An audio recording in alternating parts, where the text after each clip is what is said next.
So, fungi. They've been gaining attention lately as the hidden heroes of the natural world.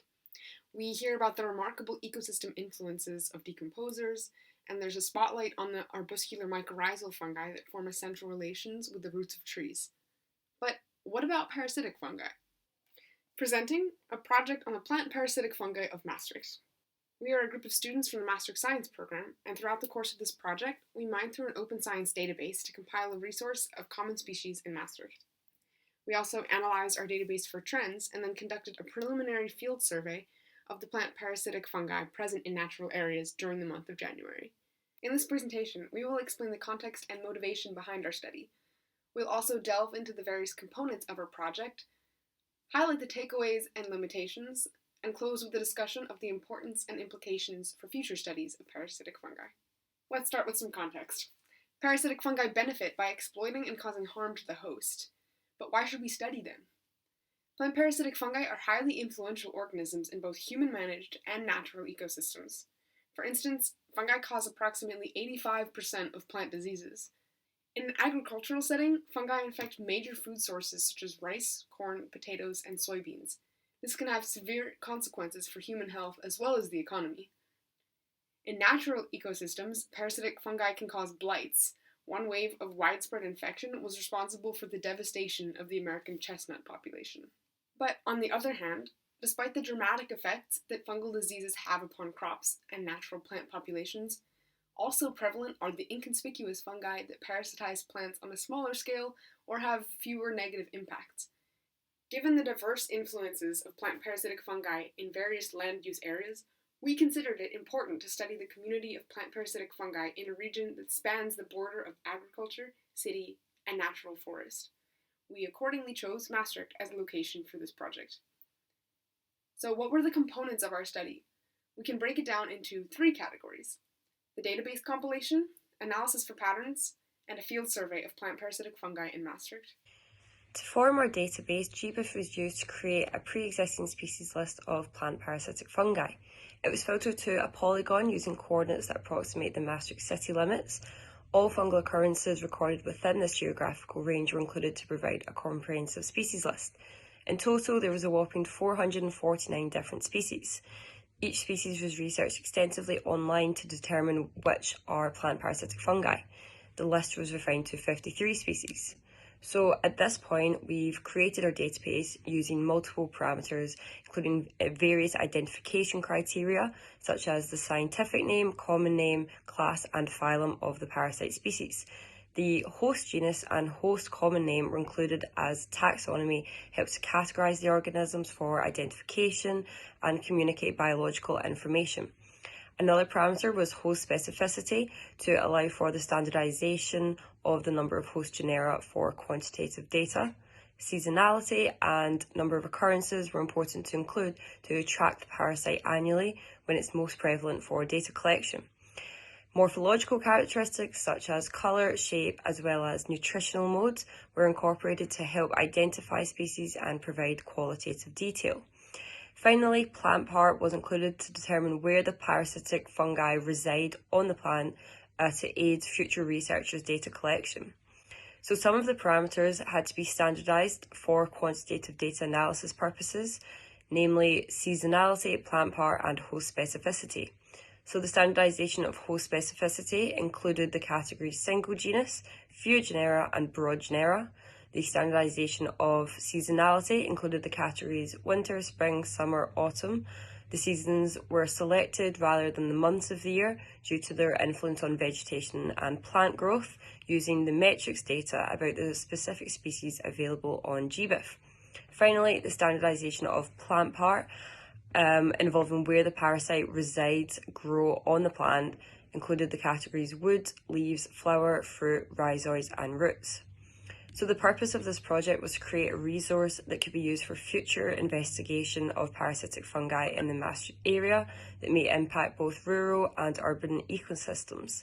The database created will assist in the future by providing a baseline of parasitic fungi and presence, which could be used to study their use to humans as a source for tinder, traditional method, food and entheogens, as well as their dangers such as toxicity or infection. Database was complete, we started with our data analysis to search for patterns, and in total we found 53 plant parasitic fungi species, and these belong to the phyla Ascomycota and Basidiomycota. These are the two largest phyla of fungi known today. Out of the 162 occurrences, 147 belong to the Basidiomycetes and 119 of them to the class Agaricomycetes. And this class makes up about a fifth of all fungi species, and they have normally prominent fruiting bodies, which could explain why there are so many listings of those. Plant parasitic fungi were found all year round in Maastricht, and so we looked into the seasons in which the fungi species are most prevalent, and we found the highest occurrence during autumn, and this is plausible due to the host plants, because of the growing seasons, and also because many fungi with a fruiting body have an autumn fruiting date. Also, plant parasitic fungi can live inside a plant or on a plant surface, and due to the visibility and different sizes, it was also reasonable that we found most listings reported on wood instead of roots or flowers or leaves. Most of the fungi can have different and multiple nutritional modes. The fungi kingdom actually entails predominantly saprotrophs, and that is important for recycling of carbon and other nutrients. But it's also not surprising that the majority of the plant parasitic species we found can actually be either saprotrophic or parasitic, and only 16 of the species are truly parasitic. The host range of plant parasitic fungi varies with the specific species. 19 of them have a broad range with hosts of more than 4 genera. Another 19 have hosts belonging to 2 to 4 genera, and the last 15 species had usually just a host with 1 genus. We found that 12 different genera of hosts are infected by parasites which only have a single host genus, and the genera Geranium, Prunus, and Quercus are parasized by more than one of these parasites. Most of the host-specific fungi occurrences were reported on the genera Quercus, Penniphora, Fraxinus, and Betula, while Quercus and Betula were also parasized by multiple species with a slightly broader host range. It is interesting to note that 55 of the occurrences belong to the species with a single host, and they make up 9 different classes, which are also less common, while all the other findings together make up only 10 classes in total. This might be due to the increased difficulty in finding parasites in the classes which are less prevalent, and also due to the visibility of the different species. And a parasite with a narrow host range can be easier to find, as someone looking for them could just look for the areas with that particular host species or genus. We also conducted a survey of the plant parasitic fungi present in Maastricht in January. For this purpose, we selected 2 nature areas within the area of our study and went out to collect any fungi that looked to be potentially parasitic in these areas. These came mostly in the form of more than 40 diseased leaves, which were then brought back to a dry lab where they were inspected with the help of a light microscope. We then used this observation and various resources, such as Dutch parasitic mushroom guides and the Blood Milliardaires website, to try and determine those that were likely plant parasitic fungi, and to identify which species those might be. 7 of those leaves were judged to have plant parasitic fungi on them. We estimated that the first leaf was parasitized by Cholera alchimelae. Then the second and third leaves are infected by Spirulina westendorpi. Number 4 is infected by Albugo candida, number 5 by Cholera robertiani, and number 6 by Elsinoe rosarum. The last species was determined to be a plant parasitic fungi as well, but we were unable to identify it as any specific species. We therefore identified 5 species of plant parasitic fungi in our survey, and only one of them was in the database made from the GPF data. It is worth noting that these identifications were done with limited familiarity in parasitic fungi, and are only estimates. Furthermore, this preliminary survey was conducted at the beginning of January, which, as shown in our analysis of seasonality, It's perhaps the worst time of the year for such a survey. A number of limitations were obvious from the beginning of the project period. One of those was the COVID pandemic, as due to the pandemic, a number of our participants were either ill or stuck in quarantine in different countries. This didn't allow them to go into the field and identify and collect the samples. The samples that were collected were brought to the dry labs for identification, but due to the time constraints as well as the limited space in the dry labs, we didn't identify them as thoroughly and research them as thoroughly as we would have wished we could.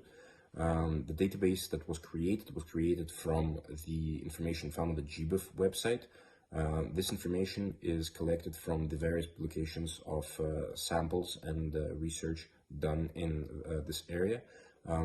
It's possible that selective bias is present in that, as if the direction of research was different for various scientists. It's possible that some mushrooms are more prevalent in this database than others. This is further supported by the fact that we have actually identified a number of mushrooms that weren't supposed to be in the Maastricht city limits. Now, this could be due to the fact that we have identified them wrong, or due to the possibility that GBIF database isn't complete. We have met some knowledge gaps during the research of the various mushrooms that we have identified and collected from the GBIF database. Some of those was the seasonality, as the diversity of the same mushroom during the periods of times over the years didn't allow us to know for sure when they are most prevalent in nature. The hosts for some mushrooms are hard to determine, as some of these mushrooms are not well researched, as well as the parasite-plant interactions that are also poorly researched for some of these mushrooms didn't allow us to know the specifics of the fungi and plant cell interactions from the mushrooms that we have identified. The purpose of this project was to create a resource that could be used for future investigation of the parasitic fungi in the Maastricht area, as future scientists will be able to use this database to search for and identify them. The database could also have many other uses for future research and conservation efforts by comparing the current species distribution to future occurrence data. Scientists may be able to identify patterns in changes to the local fungal ecosystem, which will be especially important for determining the consequences of a changing climate. Furthermore, tracking fungal parasites and their reaction to various environmental factors could contribute to the preservation of many commonly parasitized plants. We greatly enjoyed this project and would especially like to thank Jessica Nelson for her guidance and support. Here are our references, and thank you for your attention as we explained our exploration of plant parasitic fungi in Maastricht.